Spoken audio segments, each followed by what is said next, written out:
Tuesday, June 4th, right now on 12 News at 10.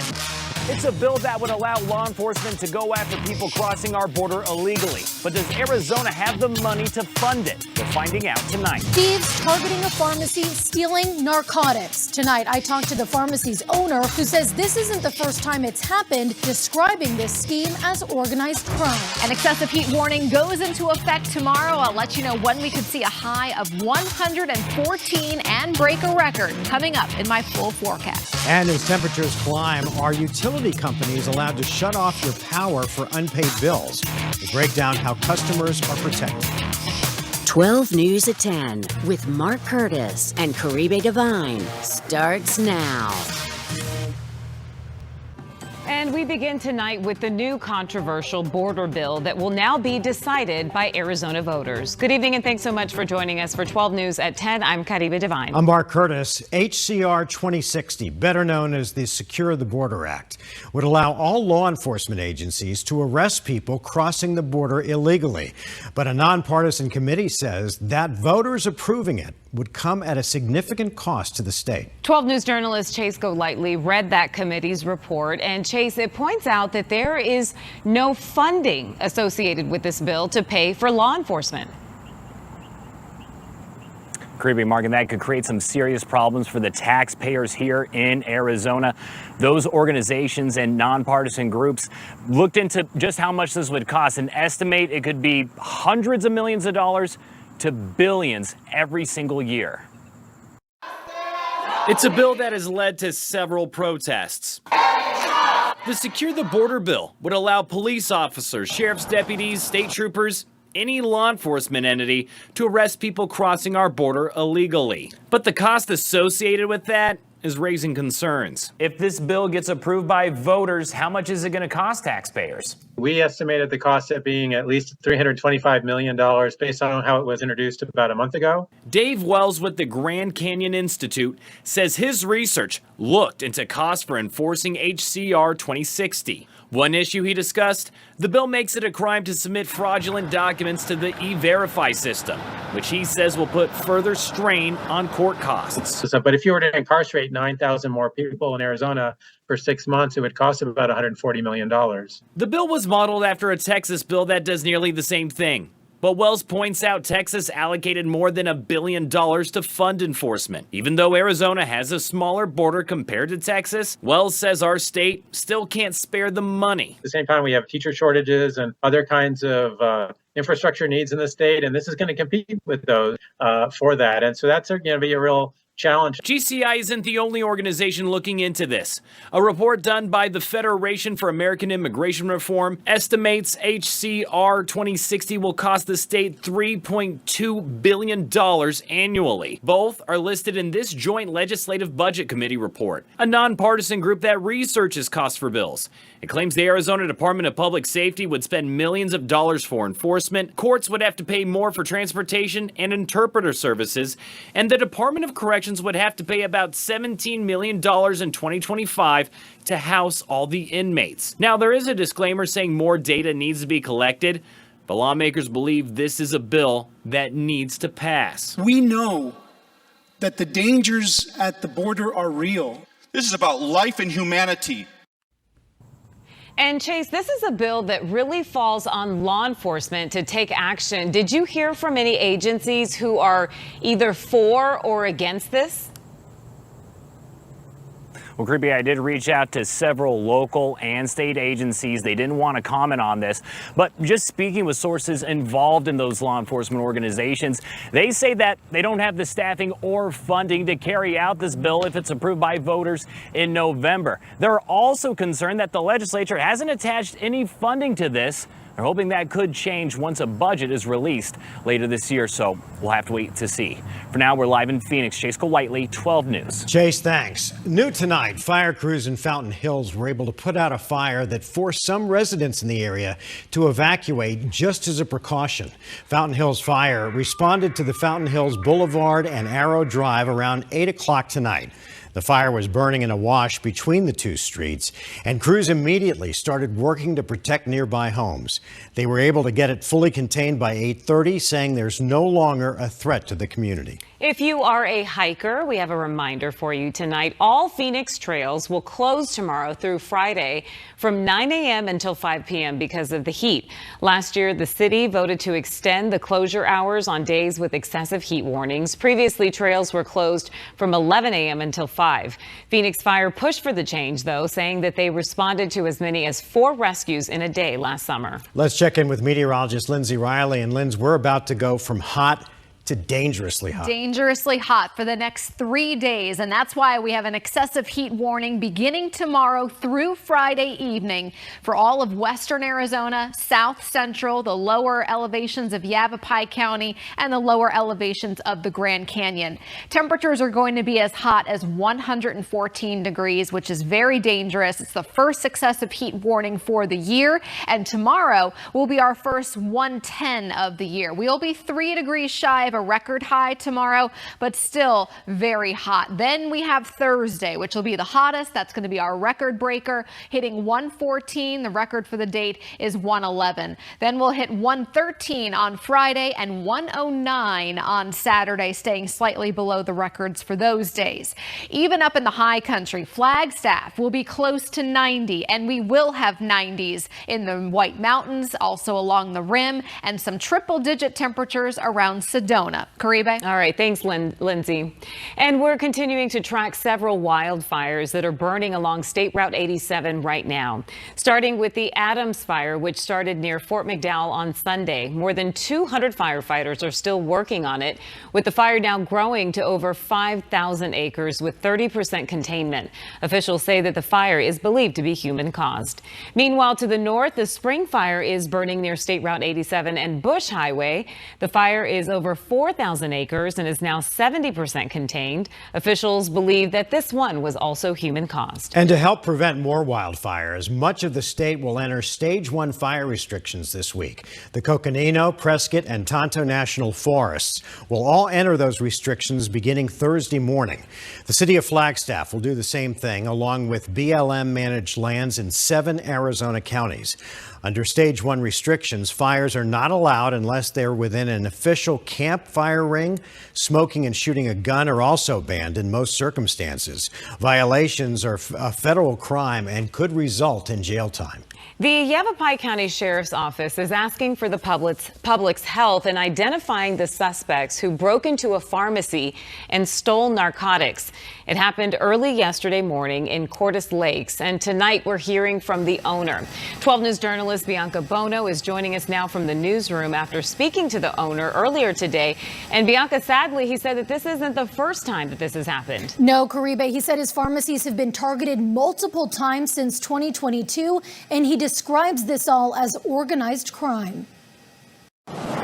So we're known as Northern Arizona Pharmacy. For 30 years, Jason Dykstra has been in the pharmacy industry. He owns 3 stores in Arizona, in Chino Valley, Dewey, and Cordes Lakes. And he's noticed a troubling trend: criminals targeting pharmacies and stealing narcotics. It's happening all over the state, and it's happening all over the country. And it just happened to him on Monday morning. The Yavapai County Sheriff's Office says security cameras show 2 suspects wearing all black with their faces covered, prying open the front door with a yellow crowbar. Only inside for 2 to 3 minutes, but it was more than enough time for them to break into the cabinet containing all of the narcotics in the pharmacy. They left in a gray car heading towards the highway. They're generally targeting smaller pharmacies that are independent pharmacies or locally owned. Sadly, this is far from the first time it's happened to Dykstra. The break-ins date back to June of 2022. They broke into my Chino Valley store and my Dewey store on the same night. Police say that night, thieves got away with thousands of dollars worth of narcotics, wearing gloves and face masks to hide their identities. These are worth money on the street. That's very well known in the practice of pharmacy, and that's what they go for. In January of this year, it happened again in Cordes Lakes and Chino Valley. Dykstra says the primary victims are patients. They're hurting the patients that have legitimate prescriptions for these. They damage towns. He says despite the decades of his life he's devoted to the profession, this organized crime is causing him to rethink his business. It gets to the point to where you start to evaluate, is it worth it to have a pharmacy open if you're going to have to keep dealing with these break-ins? And Bianca, because these break-ins are all happening at these smaller pharmacies, have officials linked these incidents together? Well, Mark, even just looking at those pictures there, you probably noticed some similarities, including that big yellow crowbar. And in the past, officials have stated it appears the same people are responsible for these incidents, though Dykstra tells me he believes there are multiple groups targeting pharmacies across the state. I should mention, if you have any information about Monday's incident, you should contact the Yavapai County Sheriff's Office, or you can leave an anonymous tip with Yavapai Silent Witness. Guys, back over to you. All right, Bianca, thanks. Still ahead as we brace for really intense heat. What protections do you have if you fall behind on your power bill? Also breaking down a new study that shows why it's crucial to stay on top of your heart health, with experts predicting a spike in cardiovascular diseases. And now new research finds that student loan struggles are not just limited to Americans in their 20s, how millions of older Americans are now facing issues planning for retirement. But before we go to break, let's get a look at what Today in AZ is working on for tomorrow morning. Here's Emily Pritchard and Allison Rodriguez with a preview. Thanks so much, Mark and Caribe. Hope you're having a great night and join us for a busy Wednesday morning ahead right here on 12 News Today in AZ. How are you protecting your home from summer heat? The experts weigh in to help you save money. And we're tracking an excessive heat warning and how long the extreme heat will stick around. So join us. We'll help you get ready for your Wednesday starting at 4:26 a.m. with 12 News Today in AZ. But for now, more 12 News at 10 o'clock is coming your way. 12 News at 10 with Mark Curtis and Caribe Divine continues now. Student loan debt is typically viewed as an issue facing younger Americans, but new research shows that a burden on some Americans over the age of 55 could clash with retirement security. A new analysis by the Schwartz Center for Economic Policy found that more than 2.2 million Americans over age 55 are carrying student loan debt. Student loans have often been described as good debt, with borrowers taking on loans in the hopes of higher education that will boost their income over time. However, older borrowers tend to see their income shrink at retirement age. It's only good debt for the young, and it's only good debt if it's a low amount of debt. It's likely to affect their retirement ability because they have to either sort of decide between extending their working life and continue to work to repay their debt, or reduce the amount of retirement savings that they may be able to save. Experts say that delinquent federal student loans could deliver another hit to retirement income, adding that it could result in reduced Social Security benefits. As the summer heat settles over Arizona, the Corporation Commission is reminding Arizona residents that there are restrictions for people who have unpaid bills. During excessive heat days, most utility companies in the state are banned from turning off a customer's power due to late or overdue bills. APS, Tucson Electric, and Unisource Energy have all confirmed that they won't cut off your power through October 15th for late or non-payments. Meanwhile, SRP will not disconnect customers' power during July and August, and when an excessive heat warning is issued by the National Weather Service. All right, well, that is certainly some good news, Lindsay. Nobody will be left in the heat there, but tomorrow, what are the best hours if you do have to go outside and do something? Early in the day, 7 a.m. The earlier, the better. Morning lows are going to be around 81 degrees. So it's going to be warm, but not terribly hot at around 7 a.m. But we're going to heat up really quickly. And I'm going to show you that hour by hour outlook, because by the lunch hour, we're already going to be crossing over the century mark. So it's not going to take long. We had a fiery sunset out there tonight. It just looks hot. And today we topped out at 104 degrees, and tomorrow will be our first 110 of the year. We are still at 93 here in Phoenix, 97 in Lake Havasu and Bullhead City. It's even 90 down in Gila Bend. A nice 58 though up in Greer, and 68 in Show Low. Here's that hour by hour. By 10 a.m. already, we're going to rise about 12 degrees for the day, 93 at that point.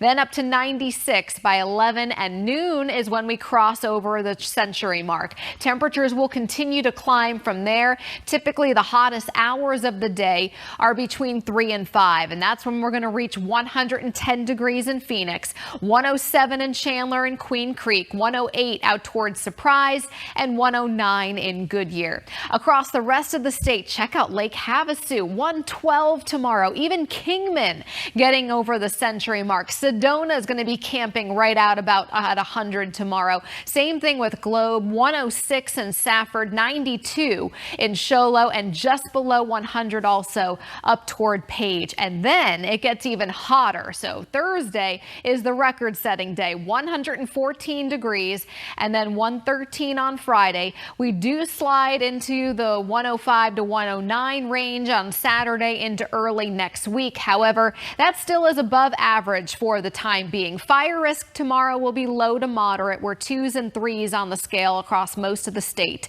That's because wind speeds will be pretty light, but the heat's going to be high. Here's that Flagstaff 7-day highs near 90 for the next 3 days, and a few extra clouds by the weekend. And here in the valley, 110 to 114 for the next 3 days, and we fall below 110 by the weekend. Caribe. All right, Lindsay, thank you. As the temperatures rise, so does the risk of heat-related illnesses, and certain medications can make a person even more vulnerable when it's hot outside. Heat can also degrade medication, which is why experts say to make sure that you store your medications properly. In a place that is, away from sunlight, that is cool, in a bathroom, ideally in a closed area. Meanwhile, certain medications can have adverse effects when combined with too much time in the heat. Health experts with the Cleveland Clinic say that they include heart medications like blood pressure drugs, antihistamines, antibiotics, and antidepressants, among others. Everyone can protect against extreme heat, though, by wearing loose-fitting clothing and keeping your house cool by covering up the windows. Tonight, health experts are warning Americans to keep a close eye on their heart health. New data predicts that about 61% of adults will have cardiovascular disease within the next 2 decades. The group released the findings earlier today, predicting that 45 million Americans will have some form of cardiovascular disease or a stroke by the year 2050. A big driver of the trend is the growing number of people likely to develop high blood pressure, as well as an aging population. Right now, heart disease is responsible for more than 800,000 deaths every year, making it the #1 killer of Americans. Still ahead, the D-backs are on the verge of sweeping the Giants. We'll get you caught up on how their balanced attack pushed the win streak to 4. Coming up next in sports.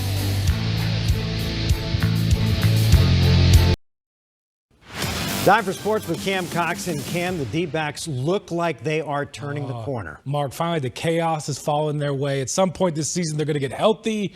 Just keep playing well, fellas, right? Rocket ship time out there at Chase Field. D-backs starting to play well. The chaos is back. Blaze Alexander forcing his way into the lineup. 3 for 4, 3 RBI. D-backs rolling up early. Justin Martinez, parents in the stands throughout the first pitch. 101 on the strikeout. Cool to handoff, buddy. D-backs add some insurance in the 7th. Lourdes Gurriel Jr. going to drive in 2 more. D-backs go on to win at 8-5. How's this? They have won 4 straight games. Hey, but the big news in baseball, gambling on the sport you play in is a big no-no. Everybody in the clubhouse talking about this before the game. D-backs pitcher Andrew Saalfrank suspended for 1 year for betting on baseball. Saalfrank was one of 4 players busted by the MLB today. The bets happened a few years ago while he was playing for a D-backs minor league team, and some bets were even on the D-backs. The amount totaled around $450. Saalfrank helped the D-backs on their World Series run, but only played in 2 games this season. Manager Torey Lovullo said Saalfrank feels terrible, but says these are correct consequences. I love that there are rules in place to monitor this. It needs to be monitored. So I don't even know how it was figured out with DraftKings or whatever. However, the system worked, and that's good to know that the players are being monitored as they should. I think everybody in this clubhouse knows that you can never bet on this sport. No matter how long you play, it's going to stink for him to be gone for a year. I feel for the guy. Hopefully this is kind of a awakening or a wake-up call for a lot of guys that are into betting. Just thinking about him and hope he's in a good spot mentally and just understands what the next year is and just thinking about him. All right, Mercury paying a visit to their old friend Skylar Diggins-Smith in the Storm. Sky got the best of her former team, 17 points. Diana Taurasi coming off that massive 30-point game. Just 7 points tonight. Rough night for the Merc overall. They lose 80-62. Hey, Cardinals first-round pick Marvin Harrison Jr. is working too hard. That's all the rave out there at Cardinals organized team activities, week 3 of it. In college, he was known for this killer, legendary work ethic, right? Well, that has quickly carried over to the pros, and his head coach has taken notice. He's extremely detailed. He does a lot of extra, probably too much. I'm going to be fighting him about that. Like, I love extra work. You just got to be smart about it. You just got to have to have a routine about it, about what you're doing. You only get 1 cup a day. How you filling your cup? You know what I mean? And if you're overflowing it somewhere, it's going to take from somewhere else, or you might not develop like we want you to develop. So he's doing a good job with his routine and his plan and what he's doing. Guys, I guess it's a good thing if the boss says you're working too hard. Like, is that? Yeah. Of course, he had a great example to teach him growing up. His dad was a phenomenal worker. Yeah. So no surprise he's doing this in the pros. Guys, back to Saul Frank real quick. All right, here's the deal. Don't bet on the sport you play in. Now, you could do other things, you know what I mean? But some guys in the locker room said just don't even tempt yourself. Don't even do it. Don't even worry about other sports. Just leave it alone. Yeah, and one guy today got a lifetime suspension. Yeah, got a lifetime suspension. Bet a ton of money on baseball. One thing, just stay away from that part of it. I know. It's everywhere, though. It's everywhere, which is the hard part. Yeah. But I think these players should know. MLB does a good job of educating them. Yeah. You can't do it on your own sport. Other ones, okay, but not your own sport. All right, Cam, thank you. Coming up next, we're just days away from the 80th anniversary of D-Day. Hear why this year's commemoration will be unlike any other. SpaceX has received the all clear for the next test of its massive Starship rocket on Thursday. During the last test back in March, the deep space rocket system reached several new milestones, but it broke apart before re-entering the atmosphere. Starship is the most powerful rocket ever built and is set to be a major part of NASA's plans to get astronauts back to the moon.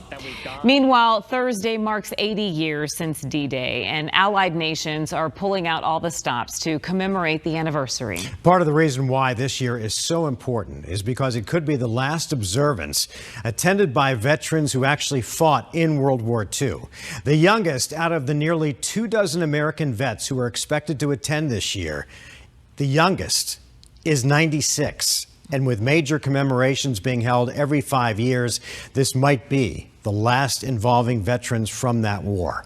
Thursday's occasion will be the most extensive D-Day commemoration in history. Thanks, everyone, for putting your trust in us. And remember, we're always on at 12news.com, Roku, Amazon Fire TV, and our social media channels. Be sure and join Emily and Allison for Today in AZ starting at 4:26 tomorrow morning. Have a great night, everyone, and thanks for watching.